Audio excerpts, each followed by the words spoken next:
Pregnancy के दौरान sonography कब कब करनी चाहिए और कितनी करनी चाहिए? माय आंसर इज 5 सोनोग्राफियां करनी चाहिए। सबसे पहली सोनोग्राफी एज सुन एज आपको पता चले कि यू आर प्रेग्नेंट आपको करनी चाहिए। इन्फॉर्मेशन हमें ये मिलेगी कि whether you are actually pregnant और नॉट। और दूसरा, प्रेगनेंसी ट्यूब में तो नहीं है ना।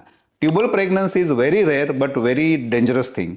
जल्दी पता चले तो हम आपको अच्छे से ट्रीट कर सकते हैं। दूसरी सोनोग्राफी है, उसको हम बोलते हैं एंटी स्कैन, जेनेटिक स्कैन और डेटिंग। उससे हमें ये पता चलता है कि बच्चे का ब्रेन कैसे डेवलप हो रहा है। कुछ बीमारियां जिसमें पैदा होने के 2 साल के बाद बच्चे का ब्रेन ग्रोथ होना स्टॉप हो जाता है या धीरा हो जाता है, जैसे डाउन सिंड्रोम, वो होने के चांसेस हमें 12 वीक पे ही पता चल जाता है। तो ये सोनोग्राफी जरूरी है।